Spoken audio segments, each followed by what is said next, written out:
ભાઈ બાપુ ભાલે 10 જણા રાખે છે ને તો આપણે હોય રાખવાના. એટલે બાપુનો વિડીયો જોઈ લો ને એ સેમ કોપી રાખે. એટલે મારા જેવું બનવું હોય તો હોના ના અડકા જોઈએ એમને નાહી બનાતું કે આ રૂપિયા પર નથી બન્યો એવું લોહી વાર્યું છે તારે ને ભાઈ. આજે અમને ઓંબો રૂપિયો હોય અને કાલે તો જુડવા જાય. એટલે આ ઓંબો અવડે રૂપિયો છે મોર આવે કેરીઓ પૈ લાગે તત ઘઉં વાવો ને તત ઠેસર લઈને જવું નીકળી જાય. જેવું પોની વાર્યું હોય એવું પાકે. પછી અહીંયા પૂછ આવડે ગયો ગુરુવારે તો હું બેઠેલો ગાદીએ મારે એક કાકી આવ્યો પૂછ્યું કે બાબુ અમારી ઝોંપડીનું ડાળ છે કોને પહોંચ્યો છે મને કહો. લો શું કે મને ખબર પડી કે જો મારી જ જોડે આવા આવે છે તો મારા બાપને તો કેવા કેવા મળતા છે. એટલે કે બાર બીજના ધણીને તો લે આ બધા ભંગારના વેપારી સમજે છે કે અમે જ છીએ એમ. એક અહીંયા પંચમહાલમાં એક મહારાજ છે એમનું નામ તો નહીં લેતો પણ એવું જ સમજે છે કે હું જ ગુરુ છું એમ. હું જ પોતે ભગવાન મારી જ આરતી ઉતારો ને મારું જ ભક્તિ કરો એમ. કેમ કે તાર ત્રિલોકનો નાથ કઈ તાર બાપ છે તારો છોકરો છે. એટલે એની આરતી કરીને હું કઈ કહું છું ભાઈ હું દેખાડો કરવા આવતો નથી. આજે નહીં કરતો કાલે નહીં કરતો. ફાવે તો મને બોલાવવાનો ના ફાવે તો નહીં બોલાવવાનો. હું કોઈને કહેતો નહીં કે મને બોલાવો.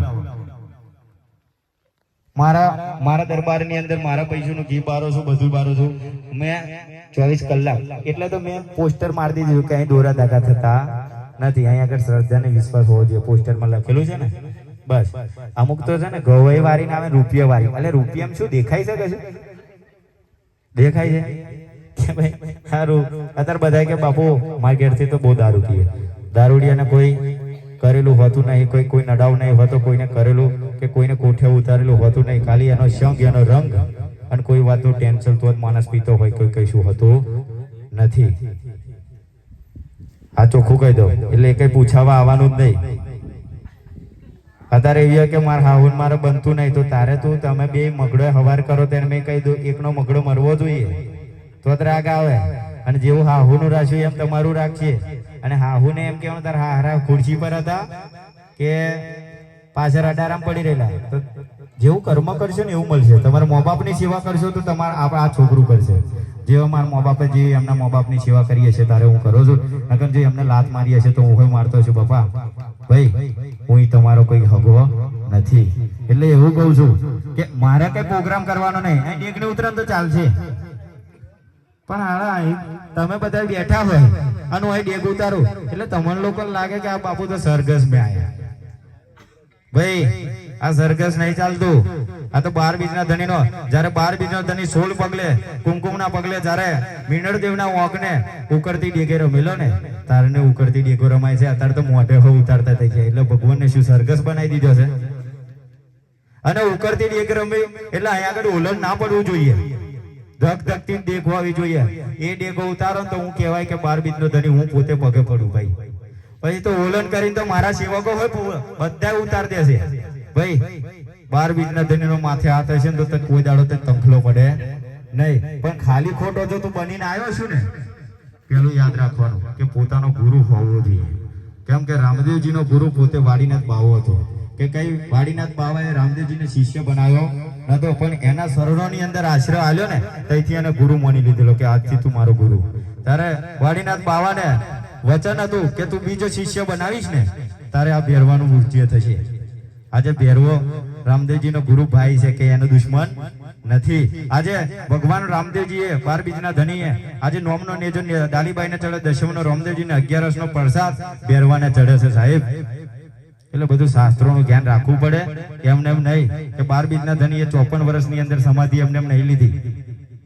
અમુક મહારાજ મને પૂછે કે રામદેવજીના ગુરુ કોણ? એટલે હું માઇક ઓંગલો એમને નહીં બેઠો હોય. હાલો અને સવા શેરના પેડાથી તોડવા બેઠા તો 12 બીજના ધણીને ફૂલની પોખરીની જરૂર છે, પૈસાની જરૂર નથી. હું હકીકત કહી દઉં છું. હું પંચમહાલમાં બહુ પ્રોગ્રામ કર્યા છે.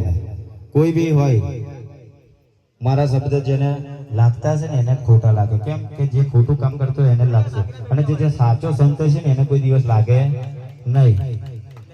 કોઈ જીવનમાં ના લાગે ને. આજે પંચમહાલ ની અંદર કહું છું કે 12 બીજના ધણીનો દરબાર હોય અને 12 બીજનો ધણી કુમકુમના પગલે આવ્યો હોય આગળ માતાઓ ધૂણવા આવે ના ભાઈ. પેલા તમારું જુઓ.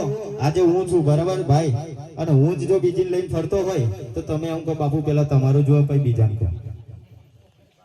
બાપુની 20 વર્ષની ઉંમર છે. આ ઉંમરે કઈક ભક્તિ કરવાની જરૂર નથી. આ જ ઉંમર છે. કરે છે શું નહીં. જયારે મરી જશો ને તારે પૂછશે કે આ કેવી રીતે મર્યો હતો. તમે જશો તારે પૂછવા આવશે કે ભાઈ આવો કેવી રીતે મરી ગયેલો. આ જીવતે જીવતે કોઈ પાણીનું નહીં પૂછ્યું ને. મરી જાય ભાઈ તો એમ કે છે 10 રૂપિયા મોઢે મૂકજો ને ભાઈ. અને આજે હું લેડીઝ ને, હું સ્ત્રી જાતને બહુ મોટું માન આપતો હોઉં છું. કેમ કે ભગવાન શંકરે સ્ત્રી પદને બહુ મોટું આપ્યું છે, શક્તિનું રૂપ આપ્યું છે ભાઈ. અત્યારે તમે બધા ભુવોના બહુ દોરા હતા ગરમ વધે. તમારે પહેરવું હોય ને તો તમારા ધણીનું ખાલી મંગળસૂત્ર એટલું રાખો. કેમ કે ચારીના 4 ફેરાની અંદર, સાક્ષીની અંદર એ પહેરાવવામાં આવ્યું. એ પવિત્ર ધાબો જ્યારે ઉતરી ગયો ને એનાથી મોટી વિધવા કોઈ નથી. પછી તમે 3ના તરભેટે જઈ અને જ્યારે એવો જતો રહે ત્યારે એવું કહો કે મારા ઠાકોર તમારે વહેલા ગઈ હોત તો આગળ પડે. અમારા સમાજમાં એવું કે પણ તારો ઠાકોર જીવતેલો તોલે જઈને તો તે રાખ્યું ને મરી જાય ભાઈ તો હું કામ ના. વાત બરાબર ને. મરી જાવ પછી તો લુગડો કશાય કોમનો નહીં. જીવતે જીવ બાપુને ઉડાડો ને તો શિયાળાની અંદર સાદરો ઓઢીને બેહી છે તો ઠંડી લાગે નહીં તો તમને આશીર્વાદ મળશે. મરી જાવ પછી તો બાપુને બહુ સાદરો થશે. શું કોમ કશાય કોમને નહીં. મારે કશું જોતું અને મેં આજથી નહીં, હું આજે મારી 14 બીજ થઈ. આજે 585 વસ્તાર આવ્યા છે 13 બીજ ની અંદર સાક્ષી ની કે કોઈ દિવસ મેં કોઈ જોડે 5 રૂપિયા લીધો નથી.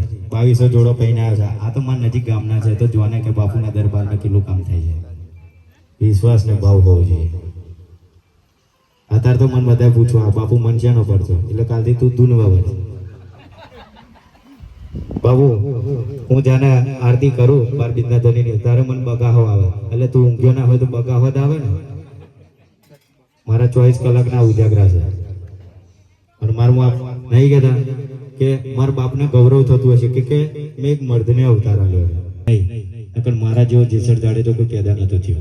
એ તો જેસર આ જે ગોપરી તો આખું જોવાનું છે કે બાપુ કોણ હતો. મારે કઈ કહેવાની જરૂર નથી. એટલે 4 માણસ વચ્ચે જો તમે સાચું બોલો ને એનાથી મોટો સાચો માણસ કોઈ નહીં. એટલે નહીં કહેતા કે દુનિયા દગાબાજી, પાછળ આપણું શું બોલે ને આગળ શું બોલે.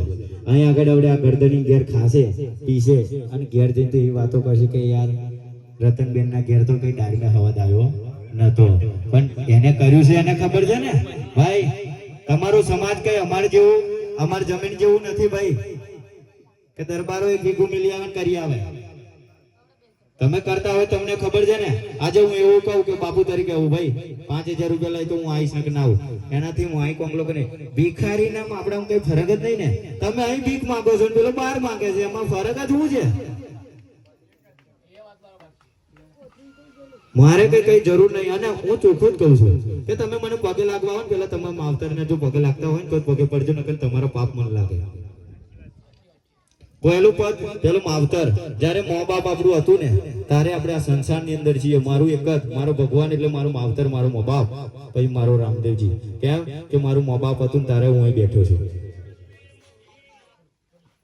એટલે એવા ગુરુ ખોરો ને કે તમારે ટોચે બેસાડે, કે એવો ગુરુ ના ખોરતા કે તમને નેચે બેસાડે, ટોચથી થળીએ લઈને બેસાડ દે. એવો ગુરુ ખોરો તો બેટા મેં નહીં જોયું ને એટલું તું જો. ગુરુ ગોરખનાથ કોણ હતો? એટલે શાસ્ત્રોનું જ્ઞાન તો હું લઈને બેઠો છું એટલે બોલવા બેઠો છું ભાઈ. શાસ્ત્રો વગર કઈ બોલાતું નથી. અત્યારે કોક શેરના માટે સવા શેર પેદા થયું હોય કે બાપુ તમે આ શબ્દ બોલે એનો અર્થ મતલબ શું. પણ એવું થવું જોઈએ કે આ બાપુ મેં કઈ પૂછી લીધું. ભાઈ 12 સાયન્સ કરીને બેઠેલો છે મને.